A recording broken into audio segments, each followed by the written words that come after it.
নামজারি, হোল্ডিং কিংবা অন্যান্য সেবা সবকিছুতেই ঘুষ ছাড়া পাওয়া যাচ্ছে না নাগরিক সুবিধা।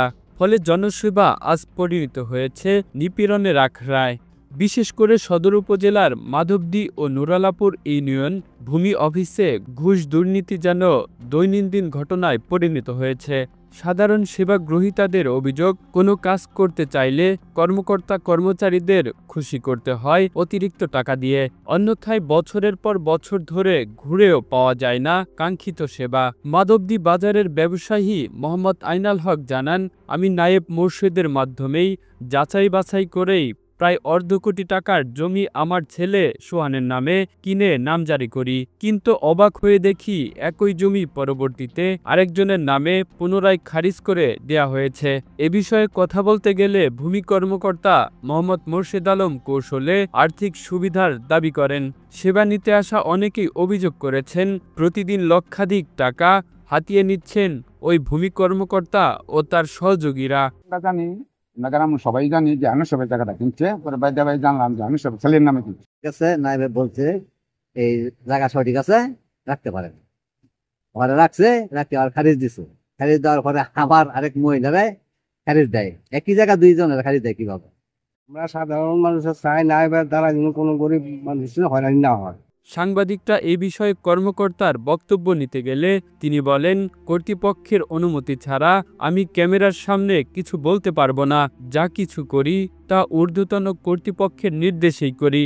সরকারি নিয়ম অনুযায়ী নামজারি মোট ফি নির্ধারিত ১,১৭০ টাকা, কিন্তু মাধবদী ও নুরালাপুর ইউনিয়নের ভূমি অফিসে ৩ থেকে ৫,০০০ টাকা পর্যন্ত আদায় করা হচ্ছে বলে অভিযোগ রয়েছে। এর মধ্যে কেস ফাইলিং ও ডিসিআর বাবদ অতিরিক্ত টাকা নেওয়া হয়, ফলে সাধারণ মানুষকে অতিরিক্ত অর্থ গুনতে হচ্ছে প্রতিটি কাজে। তখন আমি কাগজপত্র দেওয়ার পরে খারিজটা যাচাইয়ের জন্য আমি নায়েব অফিসে গেলাম। নায়েবে গেলাম যে এই খারিজটা আমি জায়গাটা কিনবো, এটা সবকিছু সঠিক আছে কিনা। উনি দেখে বললো না ঠিক আছে, এই খারিজ সঠিক আছে। তখন আমি জায়গাটা কিনলাম। আমি আবার এটা কেনার পরে যেভাবে হয় এইভাবে আমি খারিজ করলাম। খারিজ করে ৪-৫ মাস পরে আমার একটা নোটিশ করছি। নোটিশটা হলো যে আপনি কাগজপত্র নিয়ে আসেন। তো উনি আমার এইভাবে না করে পরে উনি গেল আবার জায়গায় যে এমন দিন আমি থাকেন, আমি এইটা তদন্ত করবো। নায়েব সাহেব নায়েব সাহেব তদন্ত গেছে পরে ওইখানকার এই অংশেরই এটা ৪৭% জায়গা আরেকটা মহিলা এই জায়গাটা কিনছি। তো ওই মহিলার সাথে ওই মহিলার এই ৫ ডিসিম মালিক আর আমি মালিক ১০ ডিসিম, ১০.৫ ডিসিম, ১০ ডিসিম ৪৪ পয়েন্ট।